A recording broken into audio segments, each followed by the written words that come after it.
देखो भाई चिंता मत करो, सब व्यवस्था हो जाएगी। हैंडपंप, नल, नाली सब लगवा देंगे, सब बनवा देंगे। चिंता करने की कोई जरूरत नहीं। भाई साहब जो खड़े हो रहे हैं। जी भाई साहब। अरे राम राम भैया, राम राम राम राम। तुम्हें चिंता करने की कोई जरूरत नहीं है। शाम की व्यवस्था हो गई है। सूरज ढलते ही अड्डे पर आ जाना, क्योंकि भाई साहब ने हमें बोल रखा है कि गांव का कोई भी व्यक्ति प्यासा नहीं रहना चाहिए। अरे काकी राम राम। राम राम भैया। काकी तुम भी चिंता मत करो। भाई साहब चाहते हैं कि इस बार मतदान के दिन आप लोग नई साड़ी पहने, क्योंकि भाई ये भी तो एक त्योहार है, लोकतंत्र का त्योहार। इसलिए शहर से साड़ी मंगवाई है आप लोगों के लिए। हाँ भैया। चलो भैया अब हम चलते हैं, और भी लोगों से मिलना है, लेकिन आप लोगों को याद है ना शाम को मिलना है। चलते हैं भैया, राम राम। राम राम राम राम।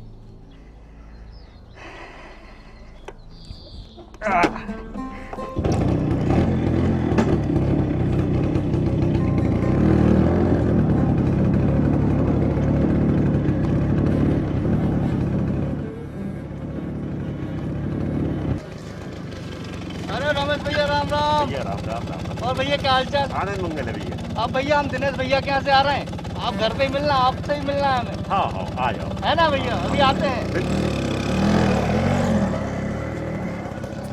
देख बेटा, सब्जी बनाने से पहले अच्छी तरीके से धो लेना। सरकार के भी निर्देश हैं, बाहर से कोई भी सामान लेके आओ तो उसको उपयोग करने से पहले अच्छी तरीके से धो लो। जी पापा आप सही कह रहे। पापा एक बात बताऊं, हाँ मेरा भी वोटर आईडी कार्ड बनकर आ गया है और मैं भी चुनाव में पहली बार वोट डालूंगी। नहीं बेटा, इस बार तू वोट डालने नहीं जाएगी। अरे वहाँ मतदान केंद्र में भीड़ रहेगी, पता नहीं कहाँ कहाँ से कैसे कैसे लोग आएंगे। वैसे ही कोरोना चल रहा है। पर पापा चुनाव आयोग ने चुनाव की अनुमति दी है तो सुरक्षा के कड़े इंतजाम भी किए होंगे। अच्छा अभी बहुत थक गए अपन, चल बाद में बात करेंगे।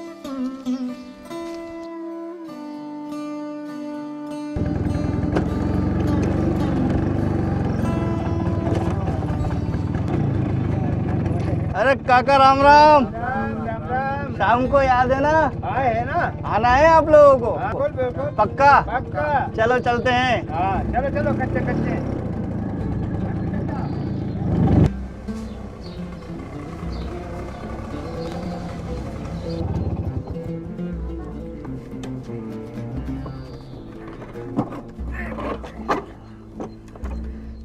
अरे रमेश भैया नमस्कार, क्या हाल चाल भैया? बढ़िया, आनंद मंगल है। बेटा स्टूल ले आओ। अरे नहीं नहीं नहीं, हम यहीं ठीक हैं।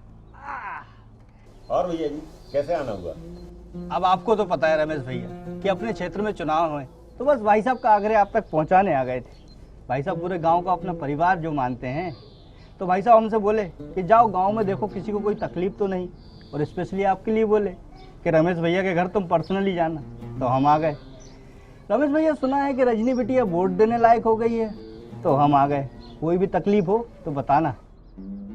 भैया जी एक बात बताओ, आप वैसे तो गांव में दिखाई नहीं देते, पर जब चुनाव होता है तो आ जाते हैं गांव में स्कूटर लेकर।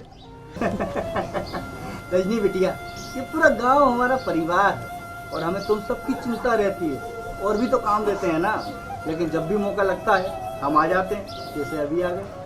भैया जी अभी चुनाव में बहुत टाइम है, और फिर हमें अच्छी तरह से मालूम है किसको वोट देना है। रमेश भैया आप तो समझदार हैं, बस हम तो यही बताने आए थे कि शाम को अड्डे पर मतलब कार्यालय पर आ जाना। हमने एक छोटा सा प्रोग्राम रखा है, सब व्यवस्था रहेगी, बस आप लोग आ जाना।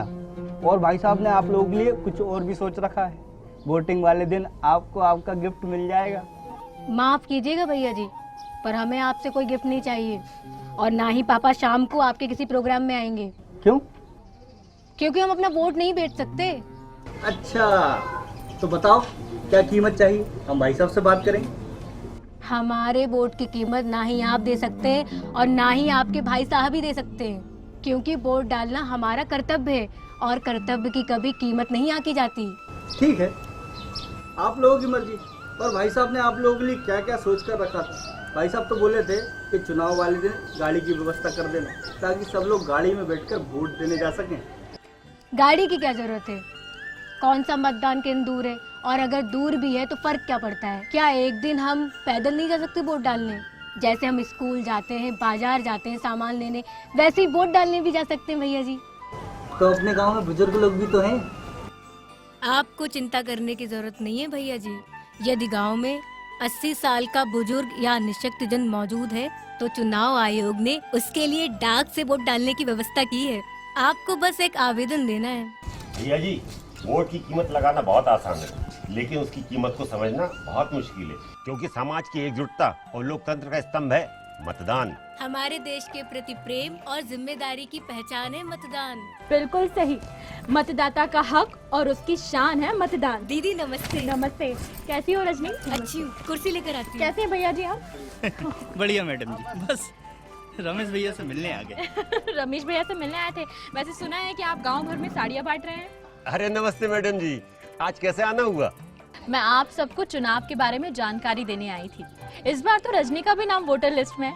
रजनी, इस बार तुम्हें वोट देना है। मैडम जी, वो तो पता है, पर एक बात बताइए, इस कोरोना में बिटिया का वहाँ वोट डालने जाना उचित है? अरे वहाँ पता नहीं कितने लोग होंगे। रमेश जी, मैं जानती हूँ इस महामारी की वजह से हम सबकी हालत खराब है, पर प्रशासन और चुनाव आयोग को आपकी पूरी चिंता है। जी, वो कैसे? पापा, चुनाव आयोग की तरफ से हमारी सुरक्षा का पूरा ख्याल रखा जाएगा। मैंने सुना है मतदान के एक दिन पहले मतदान केंद्र को सैनिटाइज किया जाएगा। थर्मल स्क्रीनिंग के साथ सोशल डिस्टेंसिंग का पालन भी किया जाएगा। बिल्कुल सही कहा रजनी। रमेश जी, मैं आपको बताती हूँ, निर्वाचन आयोग ने दिव्यांगों और 80 साल से ज्यादा उम्र के मतदाताओं के लिए, जरूरी सेवाओं में कार्यरत कर्मचारियों के लिए और उसके साथ साथ कोरोना संक्रमितों के लिए विकल्प के तौर पर पोस्टल बैलेट की सुविधा दी है। और मतदान केंद्रों में सोशल डिस्टेंसिंग के लिए मतदान केंद्रों की संख्या बढ़ाई गई है, जिससे कि मतदान केंद्रों के बाहर भीड़ न इकट्ठी हो। मतदान प्रक्रिया के दौरान यदि मतदाता का तापमान स्वास्थ्य मंत्रालय के निर्धारित मानदंडों से ज्यादा होता है तो उसका तापमान दोबारा लिया जाएगा, और अगर फिर भी अधिक होता है तो उससे अनुरोध किया जाएगा कि चुनाव के अंतिम घंटों में वो अपना वोट दे।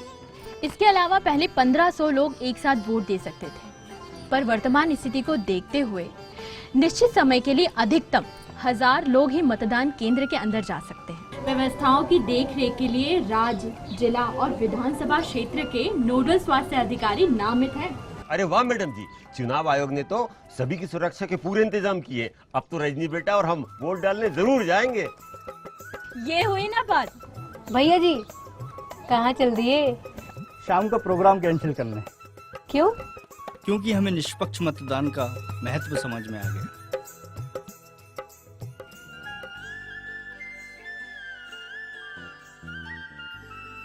लाइन में सामाजिक दूरी बनी रहे, इसके लिए 6 फीट पर निशान लगाए जाएंगे। मतदान केंद्रों पर बीएलओ और स्वयंसेवक उपस्थित रहेंगे ताकि सामाजिक दूरी का कड़ाई से पालन हो सके। जो भी मतदान केंद्र पर आएगा उसका तापमान टेम्परेचर गन से लिया जाएगा। जिसका तापमान अधिक आएगा उससे आखिरी में मतदान करने हेतु अनुरोध किया जाएगा। महिलाओं और पुरुषों के लिए अलग अलग एक छायादार प्रतीक्षा करने का स्थान बनाया जाएगा। यह मतदान केंद्र परिसर में ही रहेगा, जिससे वोटर बिना अपनी सुरक्षा के बारे में चिंता करे मतदान कर सकता है। प्रत्येक मतदान केंद्रों पर साबुन और पानी का इंतजाम भी किया जाएगा। प्रत्येक मतदान केंद्र के प्रवेश और निकासी स्थल पर सैनिटाइजर भी रखा जाएगा। जो मतदाता मास्क नहीं लगाकर आएंगे उनके लिए हर मतदान केंद्र पर रिजर्व में फेस मास्क रखा जाएगा। जगह जगह कोविड-19 के पोस्टर लगाए जाएंगे, जिससे कि सभी मतदाता जागरूक हो सकें। मतदान केंद्रों पर मतदान कर्मियों और पोलिंग एजेंटों के लिए बैठने की व्यवस्था सोशल डिस्टेंसिंग के मानकों के अनुसार की जाएगी। यदि पोलिंग एजेंट या मतगणना एजेंट का निर्धारित सीमा से अधिक तापमान है तो पीठासीन अधिकारी द्वारा उनके रिलीवर की अनुमति दी जाएगी, जो तदनुसार रिकॉर्ड रहेगा। मतदान की पहचान की प्रक्रिया के दौरान मतदाताओं को पहचान के लिए फेस मास्क नीचे करने की आवश्यकता होगी। फेस मास्क तभी उतारा जाए जब उसकी आवश्यकता हो। किसी भी समय सामाजिक दूरी बनाए रखने वाले प्रत्येक मतदान अधिकारी के सामने केवल एक मतदाता को खड़े होने की अनुमति होगी। मतदान रजिस्टर पर हस्ताक्षर करने और मतदान के लिए ईवीएम का बटन दबाने के लिए मतदाता को हाथ दस्ताने प्रदान किए जाएंगे। मतदाताओं द्वारा उपयोग के लिए स्पष्ट निर्देश के साथ उचित स्थानों पर बूथ के अंदर सैनिटाइजर रखे जाएंगे। स्वास्थ्य अधिकारियों की देखरेख में कोविड-19 से संबंधित निवारक उपायों का कड़ाई से पालन किया जाएगा। सेक्टर मजिस्ट्रेट अपने आवंटित मतदान केंद्रों पर इसका निरीक्षण करेंगे तथा वे कोरोना मरीज जो अस्पताल में भर्ती हैं अथवा कोरोना संदिग्ध जो क्वारंटीन में हैं, वे पूर्व में आवेदन कर डाक मतपत्र के माध्यम से अपना वोट डाल सकेंगे एवं 80 वर्ष से अधिक आयु के बुजुर्ग और दिव्यांगों को भी पूर्व आवेदन पर डाक मतपत्र की सुविधा दी जाएगी। लोकतंत्र का ये आधार, वोट न कोई हो बेकार।